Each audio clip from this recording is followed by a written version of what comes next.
എപ്പിസോഡുകൾ കണ്ടു കഴിഞ്ഞു. ഇതുവരെ നിങ്ങൾ എന്നോട് കൂടെ യാത്ര ചെയ്തതിന് വളരെ നന്ദി. ഇനിയും ഇതുകൂടാതെ വൈൻഡപ്പ് ചെയ്യാനായിട്ടുള്ള ഒരു എപ്പിസോഡ് കൂടി മാത്രമേ ഞങ്ങൾ കണ്ട തുർക്കിയുടെ ഭാഗത്തുണ്ടാകുള്ളൂ. ഇന്ന് നമുക്ക് ചില പ്രധാനപ്പെട്ട കാഴ്ചകളാണ് കാണേണ്ടത്. നിങ്ങളത് കണ്ടിട്ട് നിങ്ങളുടെ അഭിപ്രായങ്ങളൊക്കെ എഴുതി അറിയിക്കുകയും തന്നെ വേണം. കഴിഞ്ഞ ദിവസം നമ്മൾ ബർസയിലായിരുന്നു. ബർസയിൽ ഹോട്ടലിൽ സ്റ്റേ ചെയ്തിട്ട് ഇപ്പോൾ നമ്മൾ തിരിച്ച് ഇസ്താംബൂളിലേക്കാണ് പോകുന്നത്. ഒരു നീണ്ട യാത്ര തന്നെയാണ്. അപ്പോൾ ഇസ്താംബൂളിനോട് അടുക്കാറായി.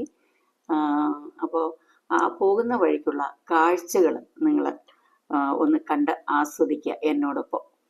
നമുക്ക് എത്ര കണ്ടാലും മതി വരാത്ത കാഴ്ചകളായിരുന്നു ഒന്ന് പ്രകൃതിയിൽ കൂടെ നമ്മൾ കണ്ടുകൊണ്ടിരുന്നത്. ഇത്രയും കെട്ടിടങ്ങളായാലും ഭൂപ്രകൃതി ആയാലും ആ മണ്ണിൻ്റെ പ്രകൃതി, അവിടുത്തെ കൃഷി, അവിടെ ഫലഭൂയിഷ്ടമായ ഫലവർഗ്ഗങ്ങൾ, അതായത് ഞാൻ ഉദ്ദേശിക്കുന്നത് മുന്തിരിത്തോപ്പുകൾ, ഓറഞ്ച് തോപ്പുകൾ, പിന്നെ മൾബറീസ്. അതുകൊണ്ട് തന്നെ നമുക്കറിയാമല്ലോ അവിടെ സിൽക്ക് ഒരുപാടുണ്ടാകുന്ന സ്ഥലം കൂടിയാണ്. അവിടെ ബർസയിലൊക്കെ പോയപ്പോൾ അത് പറയുക കൂടി ഉണ്ടായി. പിന്നെ അവിടുത്തെ മലകളാണെങ്കിൽ തന്നെ നല്ല ഭംഗിയാണ് അത് കാണാൻ. തട്ട് ആ മലകൾ ഒരുപാടൊന്നും നശിപ്പിച്ചിട്ടില്ല അവര്. അതുപോലെ തന്നെ അവിടുത്തെ കല്ലുകൾ, പല തരത്തിലുള്ള കല്ലുകളൊക്കെ നമുക്ക് കാണാൻ പറ്റി. നീലക്കല്ല്, ഒരു പിങ്കിഷ് കളറ്, ഒരു വൈറ്റിഷ് കളറ്, ഇതുകൊണ്ടൊക്കെ തന്നെ ആയിരുന്നു അവര് പഴയ കാലത്താണെങ്കിലും ആണെങ്കിലും നമ്മളെന്താ മാർബിൾസ്, പല നിറത്തിലുള്ള മാർബിൾസ്. എന്താ മർമറ സീയുടെ സൈഡിൽ കൂടെ തന്നെയാണ് നമ്മൾ ഇസ്താംബൂളിൽ കൂടെ യാത്ര ചെയ്യുമ്പോൾ ഒരുപാട് അതിൽ യാത്ര ചെയ്യാനുണ്ട്. അപ്പോൾ അവിടുത്തെ കാഴ്ചകൾ ഇതുകൊണ്ടോ, ഈ റോഡ് സൈഡിലെ ഈ കാഴ്ച നിങ്ങൾ കേട്ടോ. ഇതൊക്കെ നമ്മുടെ നാട്ടിലായി വരാൻ ഇനിയും കാലങ്ങൾ പിടിക്കും എന്നുള്ളത് ഉറപ്പ്. ഇപ്പോൾ നമ്മൾ ഇന്ന് കാണാൻ പോകുന്ന ഹാഗിയ സോഫിയ, ബ്ലൂ മോസ്ക്, ഇത് രണ്ട് കാണാനാണ് പോകുന്നത്. നമ്മൾ ഏകദേശം ആ സ്ഥലത്തേക്ക് എത്തിക്കൊണ്ടിരിക്കുന്നു. ടൗണിലേക്ക് പ്രവേശിക്കുകയാണ്. അപ്പോൾ ആ കാഴ്ചകൾ കണ്ടിട്ട് നമുക്ക് ഹാഗിയ സോഫിയയിലേക്ക് കിടക്കാം. ഈ യെല്ലോ കളർ കാറുകൾ കാണുന്നതെല്ലാം അവിടുത്തെ ടാക്സിയാണ് കേട്ടോ. അപ്പോൾ അവിടെ നമുക്ക് ഐഡൻറ്റിഫൈ ചെയ്യാനും എളുപ്പമാണ്. അപ്പോൾ നമ്മൾ ഹാഗിയ സോഫിയ ബ്ലൂ മോസ്കിലേക്ക് എത്തുകയാണ്. ബസ്സൊക്കെ ഒരിടത്ത് പാർക്ക് ചെയ്തിട്ട് കുറേ നടന്ന് ഉയരത്തിലേക്ക് കയറി വേണം അങ്ങോട്ട് പോകാൻ. ഇത് മലമുകളിലാണ്. അങ്ങനെ നമ്മൾ ഹാഗിയ സോഫിയയിലെത്തി. ഹാഗിയ സോഫിയ എന്ന ഗ്രീക്ക് പദത്തിൻ്റെ അർത്ഥം തന്നെ ഹോളി വിസ്ഡം ഓർ വിശുദ്ധ ജ്ഞാനം എന്നതാണ്. എന്നാൽ ബൈസന്റൈൻ കാലത്ത് church of God's holy wisdom എന്നും ഇത് അറിയപ്പെട്ടിരുന്നു.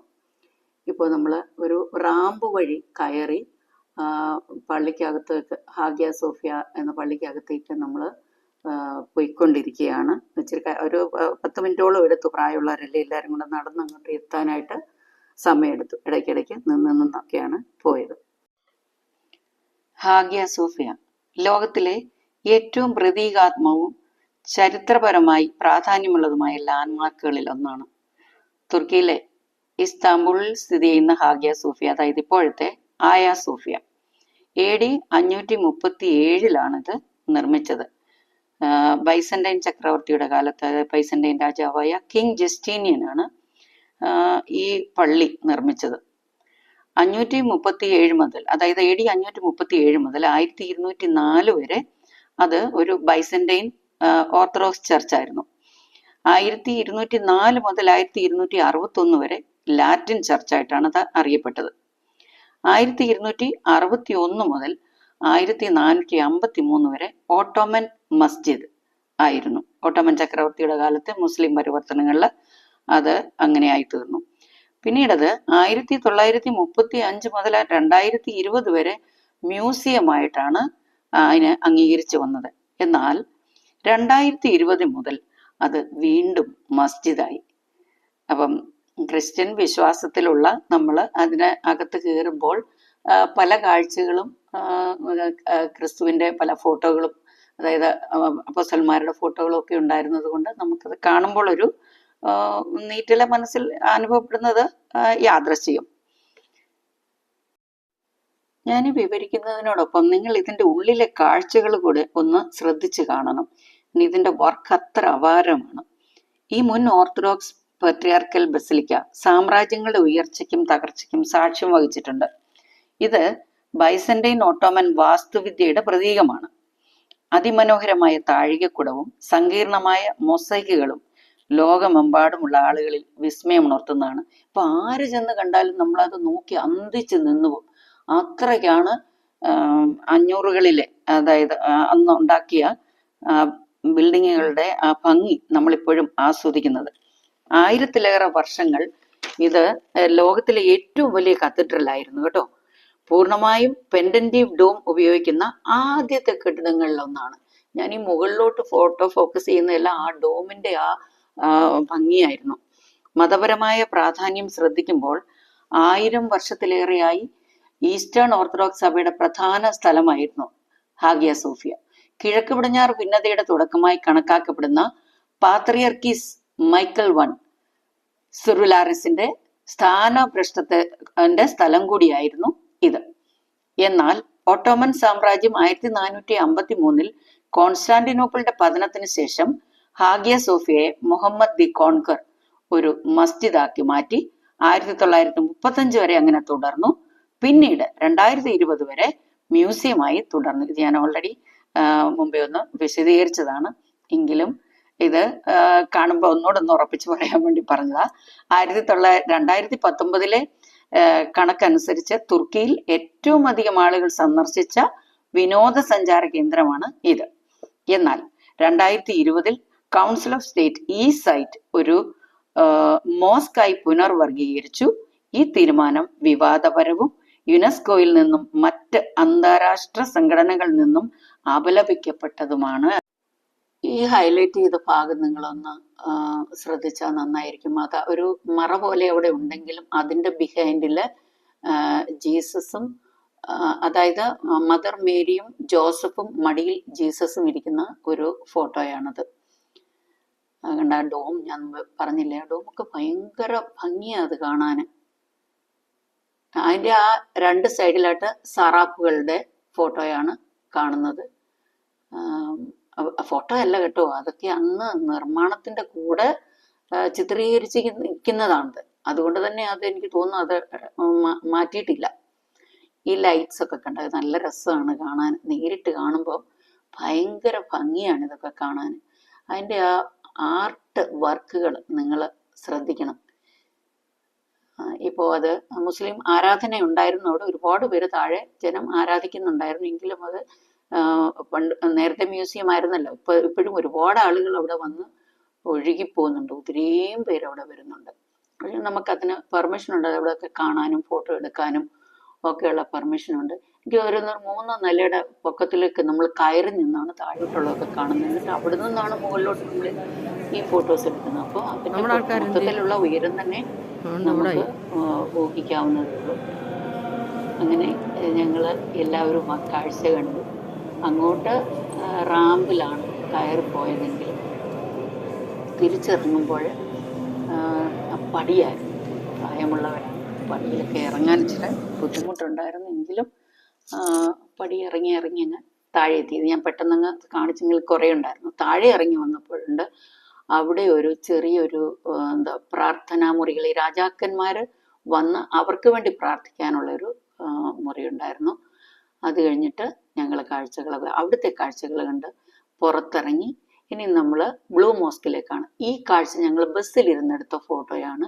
പക്ഷെ അടുത്ത് നിന്ന് ഇത്രയും സൈഡ് ഇങ്ങനെയായിട്ട് എടുക്കാൻ പറ്റില്ല. ഞാനത് ബസ്സിലിരിക്കുമ്പോൾ പകർത്തിയ ഫോട്ടോയാണ്. Blue mosque. ഇനി നമുക്ക് ബ്ലൂ മോസ്കിനകത്ത് ഇപ്പോൾ ഓൾറെഡി ഞങ്ങൾ കടന്നു കഴിഞ്ഞു. തുർക്കിയിലെ ഇസ്താംബൂളിലെ ബ്ലൂ മോസ്ക്, അതായത് സുൽത്താൻ അഹമ്മദ് മോസ്ക് നിർമ്മിച്ചതാണ്. ഇത് ലോകത്തിലെ ഏറ്റവും പ്രശസ്തവും മനോഹരവുമായ വാസ്തുവിദ്യയ്ക്കും അതിൻ്റെ ഇന്റീരിയർ ഭിത്തികളും മേൽക്കൂരകളും അലങ്കരിക്കുന്ന നീല ടൈലുകൾക്ക് പേരുകേട്ടതാണ്. ഞാൻ മുമ്പേ ഓർപ്പിച്ചിരുന്നല്ലോ പലതരത്തിലുള്ള ടൈലുകൾ അവിടെ ഉണ്ടെന്നുള്ളത്. 1609 മുതൽ 1616 ഇടയിൽ സുൽത്താൻ അഹമ്മദ് ഒന്നാമന്റെ ഭരണകാലത്ത് ഇത് നിർമ്മിച്ചു. വാസ്തുശില്പിയായ സദേഫ്കാർ മുഹമ്മദ് ആഗ രൂപകൽപ്പന ചെയ്തതാണിത്. 6 മിനാരങ്ങൾ, അതായത് ഡോം ഫീച്ചർ ചെയ്യുന്ന അക്കാലത്തെ മോസ്കുകളുടെ അപൂർവ ഡിസൈനാണ് ഇവിടെ നമ്മൾ കാണപ്പെടുന്നത്. കൈകൊണ്ട് നിർമ്മിച്ച 20,000-ത്തിലധികം നീല ടൈൽസ് കൊണ്ടാണ് ഇത് നിർമ്മിച്ചത്. ഈ നീല ടൈൽസ് എന്ന് ഞാൻ പറയുമ്പോൾ ചെറിയ നമ്മുടെ ഇവിടുത്തെ സൈസ് പോലുള്ള ടൈലല്ല, ഏറ്റവും വലിയ ടൈലുകളാണ്. അങ്ങനെയാണ് ഇതിനെ ബ്ലൂ മോസ്ക് എന്ന് അറിയപ്പെടുന്നത്. ഓട്ടോമൻ സാമ്രാജ്യത്തിന്റെ അവസാനത്തെ മഹത്തായ വാസ്തുവിദ്യാ നേട്ടങ്ങളിൽ ഒന്നായി ഇതിനെ കണക്കാക്കപ്പെടുന്നു. ഇപ്പോഴും സജീവമായ ഒരു മസ്ജിദ് മാത്രമല്ല, ഒരു പ്രശസ്തമായ ടൂറിസ്റ്റ് ആകർഷണം കൂടിയാണ്. അടുത്തത് മർമറ സീൽ കൂടെയുള്ള ഒരു ബോട്ടിംഗ് യാത്രയാണ്. എങ്കിലും നമുക്ക് ഇവിടെ നിന്നും ഈ ബൈസന്റൈൻ ഓട്ടോമൻ ശൈലികളായ നമ്മുടെ ഈ മോസ്കും ഹാഗിയ സോഫിയയും, ബ്ലൂ മോസ്കും ഹാഗിയ സോഫിയയും ഒക്കെ ഇവിടെ നിന്ന് പോലും നമുക്ക് കാണാൻ പറ്റും. ഇപ്പം ഈ ഇസ്ലാമിക വാസ്തുവിദ്യയുടെ മാസ്റ്റർ പീസാണ് നമ്മൾ കണ്ട ബ്ലൂ മസ്ജിദ്. അതിന്റെ സൗന്ദര്യവും ചരിത്രപരമായ പ്രാധാന്യവും ഇസ്താംബുളിലേക്ക് യാത്ര ചെയ്യുന്ന ഏതൊരാളും തീർച്ചയായും സന്ദർശിക്കേണ്ട സ്ഥലമാണ് അത്. നിങ്ങൾക്ക് എപ്പോഴെങ്കിലും സാഹചര്യം ഒക്കുമെങ്കിൽ നമ്മൾ ഈ ബ്ലൂ മോസ്കും ഹാഗിയ സോഫിയ, അതായത് ആയ സോഫിയയും നമ്മൾ പോയി കാണണം. ഇപ്പോൾ ഞങ്ങൾ ബോട്ടിനകത്തൊക്കെ ഇങ്ങനെ കംഫർട്ടബിൾ ആയിട്ടിരുന്നു. അവിടെ ഇരുന്ന് ചുറ്റുപാടുമുള്ള കാഴ്ചകളൊക്കെ കാണുകയാണ്. നിങ്ങൾക്കറിയാമോ, നമ്മുടെ നാട്ടിലൊക്കെ ഒരു ബോട്ടിൽ കയറി കഴിയുമ്പോൾ നമുക്കൊരു ജാക്കറ്റ് തരും. ഇവിടെ അതൊന്നും തന്നില്ല. നമ്മൾ സത്യം പറഞ്ഞാൽ നമ്മുടെ കൂടെ ഉണ്ടായിരുന്നവർ ചോദിച്ചോ, അപ്പോൾ ഞങ്ങളാരും ചോദിച്ചൊന്നുമില്ല. എല്ലാവരും ഫോട്ടോ എടുക്കുന്നതിൻ്റെ ഒക്കെ തിരക്കിലാണ്. ഞങ്ങൾ 39 പേരും ഇതിനകത്തുണ്ട്. എല്ലാവരും എല്ലാ ഫോട്ടോകളിലും വന്നിട്ടില്ല. മിക്കവാറും ഇതിനകത്തുണ്ടെന്നാണ് കരുതുന്നത്. കുറച്ച് ദിവസം ആയല്ലോ ഞങ്ങൾ യാത്രകൾ കഴിഞ്ഞ് വന്നിട്ട്. എങ്കിലും എല്ലാവർക്കും ഇത് കാണുമ്പോൾ ഒരു സന്തോഷമായിരിക്കും. ഞങ്ങളൊക്കെ വീഡിയോ വരുമോ എന്ന് പലരും ചോദിച്ചിരുന്നു, പ്രത്യേകിച്ച് പ്രിയപ്പെട്ട സഹോദരിമാർ. കണ്ട കാഴ്ചകളൊക്കെ അതിഗംഭീരം, കാണാനിരിക്കുന്നത് അതിലും ഗംഭീരം. നിങ്ങളൊക്കെ പോയി ഇതൊക്കെ കാണേണ്ട സ്ഥലങ്ങളാണ്. അപ്പം നമ്മളുടെ 9ാമത്തെ ദിവസം 10ാമത്തെ ദിവസമാണ് ഞങ്ങൾ തിരിച്ചു വന്നത്. 8 ദിവസവും ഇങ്ങനെയുള്ള യാത്രകളായിരുന്നു. പിന്നെ ഞങ്ങൾ ഫ്ലൈറ്റിൽ അങ്ങോട്ട് പോകാൻ ഏകദേശം ഒരു ദിവസം എടുത്തു. എന്നാലും നമുക്ക് വളരെ സന്തോഷകരം ആയിരുന്നു ആ യാത്ര. നമ്മുടെ വിഴിഞ്ഞത്ത് മദർഷിപ്പ് വന്നില്ലേ, അതുപോലെ ഒരു വലിയ ഷിപ്പ് തന്നെയായിരുന്നു. ഒരുപാട് ഷിപ്പുകൾ ഇതുപോലെ ഞങ്ങൾ കണ്ടു. പിന്നെ അവിടെ ഞങ്ങളൊരു ചെറിയ ഷോപ്പിങ്ങിനൊക്കെയായി പോയത്. ആ ഷോപ്പിംഗ് സ്ഥലമൊക്കെ കാണാൻ എന്ത് ഭംഗിയാണെന്നറിയാമോ. എല്ലാം അങ്ങ് വാരി വാങ്ങിക്കാൻ തോന്നും, പക്ഷെ കുറച്ച് സാധനങ്ങളെ വാങ്ങിച്ചു. അടുത്ത വീഡിയോയിൽ വീണ്ടും കാണാം. God bless you all.